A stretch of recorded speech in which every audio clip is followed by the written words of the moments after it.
আমরা যারা Android mobile use করি, তো আমাদের মোবাইলটির র্যাম যদি 1 থেকে 1.5 জিবি অথবা ওর 3 জিবি হয়ে থাকে, তাহলে আমরা প্রথম 6 মাস আমাদের মোবাইলটি খুব ফাস্ট কাজ করতে আমরা দেখি।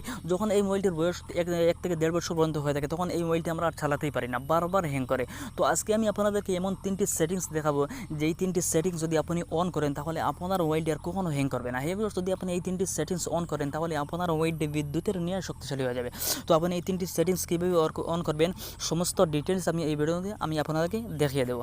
তো চলুন ভিডিওটি শুরু করা যাক। তো ভিউয়ার্স, তারপরে একটি রিকোয়েস্ট, যদি আপনি এমএসটি চ্যানেলে নতুন দর্শক হয়ে থাকেন, তাহলে প্লিজ চ্যানেলটি সাবস্ক্রাইব করুন, পাশে থাকা বেল বাটনটি অন করুন, অল সিলেক্ট করুন, একটি লাইক দিন, কমেন্টে লিখুন গুড ভিডিও অথবা নাইস ভিডিও। আপনার একটি কমেন্টে অথবা আপনার একটি শেয়ারে আমরা ভিডিও বানাতে উৎসাহ হই। তো আপনি এই 3টি সেটিংস অন করার জন্য আপনি সেটিংয়ে ক্লিক করবেন, মোবাইলের যে সেটিংসটি রয়েছে, তো আপনি এই সেটিংয়ে ক্লিক করবেন। তো ভিউয়ার্স, আপনি দেখতে পাচ্ছেন এই মোবাইলটি কতটুকু স্লো কাজ করছে। আমি যখন স্ক্রল করছি, আস্তে আস্তে স্ক্রল হচ্ছে। তো আপনি দেখতে পাচ্ছেন আমি যখন কোনো সেটিংয়ে আমি ক্লিক করছি, তো কতটুকু স্লো কাজ করছে। তো এই স্লো মোবাইলটি আমি আপনাদের সামনে শক্তিশালী করে দেখাবো। তো কীভাবে করবেন, তো তার জন্য আপনি উপরে দেখতে পাচ্ছেন সার্চ বাটন সেটিংয়ে। তো আপনি এখানে BUI লিখে আপনি সার্চ করবেন। তো ভিউয়ার্স, এই সার্চটি করার পর আপনি দেখতে পাবেন এখানে একটি সেটিংস আমাদের সামনে শো করছে, বিল্ড নাম্বার। তো আপনি এটিতে ক্লিক করবেন, অথবা আপনি মোবাইলের সেটিংয়ের মধ্যে আপনি খুঁজে এই সেটিংটি আপনি বের করবেন। তো বের করার পর আপনি এই সেটিংয়ে ক্লিক করবেন। এই সেটিংয়ে ক্লিক করার পর ভিউয়ার্স, আপনি দেখতে পাচ্ছেন আমাদের সামনে একটি ইন্টারফেস শো করছে। তো আপনি এখানে বিল্ড নাম্বারে আপনি পরপর 7 বার ক্লিক করবেন।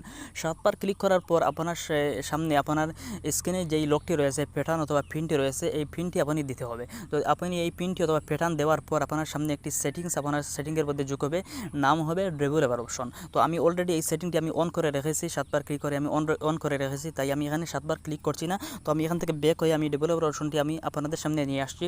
তো এখানে আপনি 7 বার ক্লিক করার পর, বিল্ড নাম্বারে 7 বার ক্লিক করার পর আপনি প্যাটার্ন অথবা প্রিন্ট দেওয়ার পর একটি সেটিংস যোগ হবে, যার নাম হবে ডেভেলপার অপশন। তো তারপর আপনি ব্যাক হবেন, ব্যাক হয়ে আবারও সার্চে ক্লিক করবেন। ক্লিক করে আপনি এখানে লিখবেন DEV। তো এটি লেখার পর ভিউয়ার্স, আপনি দেখতে পাচ্ছেন এখানে আমাদের সামনে একটি সেটিংস যোগ হবে, ডেভো। তো দেখতে পাচ্ছেন এখানে ডেভেলপার অপশন একটি সেটিংস আমাদের সামনে শো করছে। ওই সেটিংয়ে বিল্ড নাম্বারে 7 বার ক্লিক করার পর, প্রিন্টে দেওয়ার পর এই সেটিংটি আমাদের সেটিংয়ে যোগ হবে। তো আপনি এটি সার্চ করে নিয়ে এসে আপনি এটিতে ক্লিক করবেন। ক্লিক করার পর ভিউয়ার্স, আপনি দেখতে পাচ্ছেন অলরেডি আমার মোবাইলটি কতটুকু স্লো কাজ করছে। আপনি এটি স্ক্রল ডাউন করে আপনি নিচে চলে যাবেন। তো আপনি দেখতে পাচ্ছেন আমি নিচে একটি স্ক্রল করে চলে যাচ্ছি। এই যে তিনটি সেটিংস রয়েছে, তো ভিউয়ার্স আপনি দেখতে পাচ্ছেন উইন্ডো অ্যানিমেশন স্কেলস এবং ট্রান্সলেশন অ্যানিমেশন স্কেলস এবং অ্যানিমেট ডিউরেশন স্কেল, এই 3টি সেটিংস আপনাকে অফ করতে হবে। তো এই 3টি সেটিংস যখন আপনি অফ করবেন, তখন আপনি বুঝতে পারবেন যে আপনার মোবাইলটি কতটুকু শক্তিশালী হয়েছে। তো আমি অলরেডি এই 3টি সেটিংসে আমি অফ করব। তো অফ করার পর আপনি দেখতে পাচ্ছেন এই যে একটু স্লো কাজ করছে, কতটুকু স্লো কাজ করছে, এই স্লো কাজ আর কখনো করবে না। তো আপনি এই 3টি সেটিংস অফ করবেন। তো আপনি এই উইন্ডো অ্যানিমেশন স্কেলে আপনি ক্লিক করবেন। ক্লিক করার পর আপনি এটি অফ করে দেবেন। তারপর আপনি দ্বিতীয়তে ক্লিক করবেন। তো এখানে ক্লিক করার পর আপনি অফ করে দেবেন।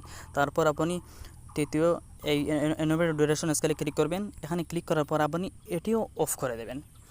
অফ করার পর ভিউয়ার্স, এখন আপনি দেখতে পাচ্ছেন কতটুকু এই আমার মোবাইলটি ফাস্ট কাজ করছে। তো আমি এখন হিস্ট্রি ক্লিয়ার করছি, আপনি দেখতেই পাচ্ছেন না হিস্ট্রি কতটুকু দ্রুত কাজ করছে। তো এইভাবে আপনি আপনার মোবাইলটি খুব সহজে আপনি শক্তিশালী করতে পারবেন। তো ভিউয়ার্স, এই ছিল আজকের ভিডিও। যদি ভিডিওটি আপনার উপকারে আসে, তাহলে প্লিজ ভিডিওটি শেয়ার করবেন। তো ভালো থাকেন, সুস্থ থাকেন, আসসালামু আলাইকুম।